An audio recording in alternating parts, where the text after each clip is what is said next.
Hi everyone, hope कि आप सभी अच्छे होंगे। बच्चों, बड़े होके क्या बनना है? ये एक ऐसा क्वेश्चन है जो आपको हर जगह मिल जाएंगे। अगर आप स्टूडेंट हो तो रिलेटिव से, आपको अपने स्कूल या कॉलेज में या फिर अदर लोगों से भी ये सुनने को मिल जाएगा। जब भी कोई नए लोग आपसे मिलते हैं, ये कॉमन क्वेश्चन पूछे जाते हैं और इसका आंसर भी ऑब्वियस होता है। जिन्हें अपना एम पता है वो रैंडम बोल देते हैं कि उन्हें जॉब बनना है। लाइक भाई, मुझे गवर्नमेंट जॉब में जाना है, इंजीनियर बनना है, डॉक्टर बनना है, लॉयर बनना है, और लाइक वाइज लिस्ट लंबी हो सकती है डिपेंडिंग ऑन कि इंडिविजुअल का क्या एम है। और डाउन द लाइन अगर वो बन भी जाते हो तो उसके बाद क्या? क्योंकि पहले के टाइम में ऐसा होता था कि ये एज्यूम किया जाता था कि आप जो बनोगे लाइफ में वही आप करोगे भी।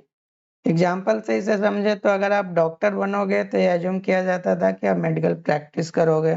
आप इंजीनियर बनोगे तो उससे रिलेटेड ही वर्क करोगे। आप लॉयर बनोगे तो आप लॉ का प्रैक्टिस करोगे। लेकिन अभी के टाइम में जहाँ पे अपॉर्चुनिटीज बहुत ज्यादा है, ऑप्शंस बहुत ज्यादा है, टेक वर्ल्ड में बहुत नई सारी चीजें इवॉल्व हो रही है। यहाँ पे जरूरी नहीं है कि जो आप बन रहे हो वही आप लाइफ में करोगे भी। क्योंकि अगर आप इंजीनियर बन रहे हो तो जरूरी नहीं है कि आप टेक्निकल फील्ड में जॉब करोगे। मे भी आगे आप अदर कोर्सेज करके या फिर बहुत सारे नॉन टेक भी जॉब के ऑप्शंस है या फिर बिजनेस के ऑप्शंस है जो लोग कर रहे हैं। उसी तरह अदर फील्ड्स के लिए भी। तो ये जो टिपिकल क्वेश्चन अभी के टाइम में जो है वो क्वेश्चन ही गलत है कि क्या बनना है। इंस्टेड की फोकस होना चाहिए कि आपको क्या करना है।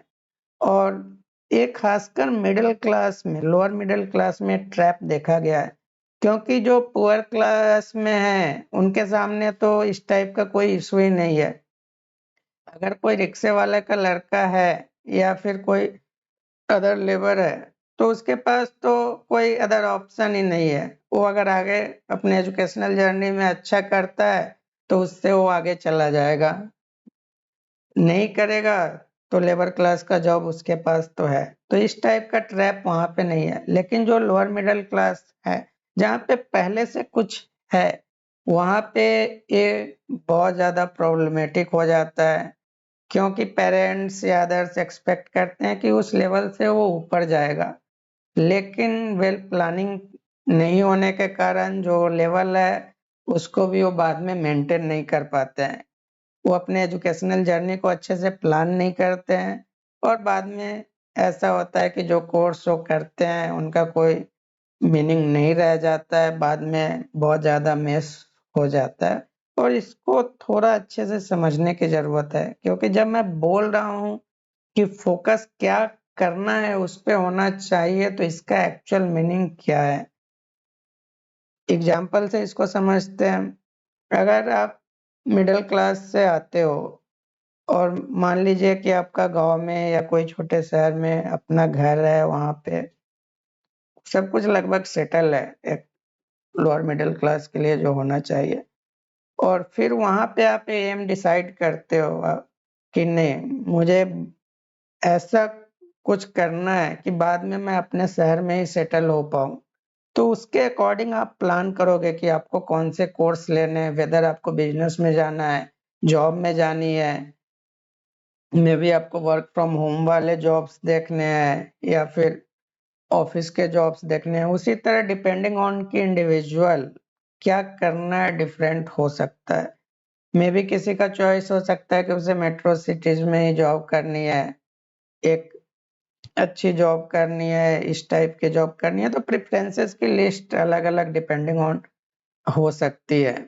तो हमेशा एक लॉन्ग टर्म में एम को देखना है कि क्या आपको करना है और उसके अकॉर्डिंग आप लिस्ट कीजिए कि अगर मुझे ये करना है, ये मुझे अचीव करना है डाउन द लाइन, तो उसके लिए क्या ऑप्शंस है मेरे पास, क्या कोर्सेस मैं कर सकता हूँ, अपने एजुकेशनल जर्नी को कहाँ लेके जा सकता हूँ, और उन ऑप्शंस को लिस्ट आउट कीजिए। उसमें से फिर जो आपके लिए सुटेबल है उसको फिल्टर कीजिए। और इसमें बहुत सारे पेरेंट्स का कंप्लेन होता है कि सर अभी से मैं बच्चों को इतना लोड दे दूं, ये अभी कुछ ज्यादा नहीं हो रहा है, तो ये कुछ भी ज्यादा नहीं है। अगर आप अपने बच्चे के एजुकेशनल जर्नी को प्लान कर रहे हो अर्ली स्टेज में, तो ये उसे एक्स्ट्रा बर्डन देना नहीं है। बाद में जाके पैनिक क्रिएट होने से अच्छा है कि जितना अर्ली स्टेज में हो, आप अपने बच्चों के एजुकेशनल जर्नी को प्लान कीजिए।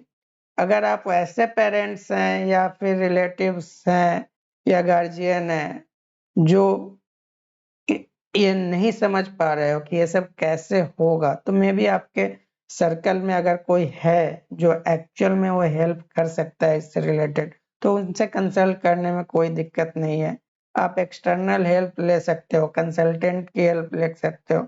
बाद में जाके सब कुछ मिस करने से अच्छा है कि अभी ओपन हो जाओ, जो एक्चुअल सिचुएशन है वो जाके एक्सप्लेन करो, वहां पे डिस्कशन करके एटलीस्ट कुछ नहीं होने से अच्छा कुछ लिस्ट तो करोगे, एक इनिशियल स्टेप तो लोगे आगे की तरह।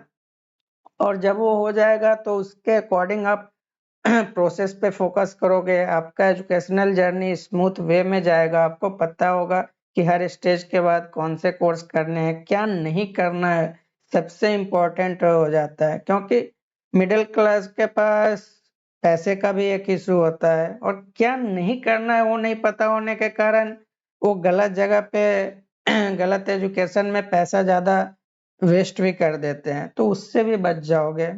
तो इस चीज को समझने की जरूरत है। अगर आप स्टूडेंट हो तो इस पे आपको फोकस करना। जब भी कोई पूछे कि क्या बनना है, तो स्ट्रेट फॉरवर्ड ये थिंकिंग होनी चाहिए कि मुझे बनना नहीं है, मुझे डाउन द लाइन ये करना है।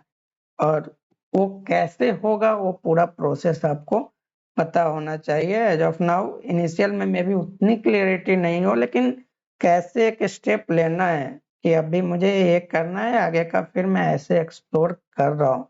और अगर आप पेरेंट्स हैं, रिलेटिव्स हैं, तो इस टाइप के क्वेश्चन जो बनने वाला है वो बच्चों से पूछना बंद कीजिए। क्या करना है ये फोकस होना चाहिए। क्योंकि अगर आप उस एटीट्यूड से पूछोगे, बच्चे उस एटीट्यूड से सोचना शुरू करेंगे, तब उन्हें क्लैरिटी मिलेगी। हमेशा ध्यान रखिए, जैसे मैंने अभी स्टार्टिंग में भी बोला, क्या बन रहे हो आप लाइफ में वही कर रहे हो, वो जरूरी नहीं है। और आप वो देख लो ना अपने अगल बगल, इतने अभी तो यूट्यूब पे आपको इन्फ्लुएंसर्स मिल जाएंगे, टीचर्स मिल जाएंगे, वैसे लोग मिल जाएंगे जिनका टेक्निकल बैकग्राउंड रहा है, वो नॉन टेक फील्ड में काम कर रहे हैं, नॉन टेक स्टार्टअप्स में काम कर रहे हैं। इवन आप पॉलिटिक्स को देख लो, बहुत सारे लॉयर है जो बाद में जाके पॉलिटिक्स में जा रहे हैं। स्टार्टिंग से आप हिस्ट्री भी देख लो।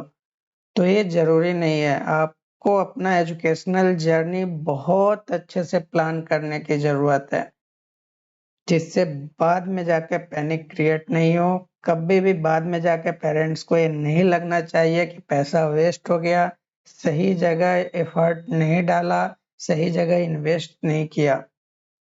क्योंकि कोई प्रॉब्लम नहीं है। अगर एक बच्चे का ये हो रहा है, क्या करना है कि वो उसे अपने शहर में ही रह के करना है, क्योंकि उसके फैमिली का बनाया हुआ घर है, तो एक्सपेंस उसका बच जाएगा अगर वो अपने शहर में रह के काम करेगा या गांव में रह के काम करेगा। अगर अपने कंडीशन के हिसाब से वो सब कुछ प्लान करेगा, तो बहुत ज्यादा टेंशन तो ऐसे ही कम हो जाएंगे। तो इवन उसका अर्निंग में भी कम हो, हैप्पीनेस ज्यादा होगी। तो इस चीज को हमेशा ध्यान में रखना है। तो होप कि ये मैसेज क्लियर हुआ होगा स्टूडेंट्स के लिए भी, इवन पेरेंट्स के लिए भी, या जो लोग भी हैं जो इस टाइप के टिपिकल ओल्ड मेंटेलिटी में है कि क्या बनने वाला है, जो बच्चों से पूछते हैं, वो एडिशनल बर्डन क्रिएट करता है। इंस्टेड कि क्या करना है पे फोकस कीजिए। तो होप कि ये वीडियो पसंद आई होगी। ये वीडियो अगर पसंद आई है तो इस वीडियो को लाइक कीजिए, ज्यादा से ज्यादा शेयर कीजिए, और अभी तक अगर आपने हमारे चैनल को सब्सक्राइब नहीं किया है तो सब्सक्राइब कीजिए। धन्यवाद।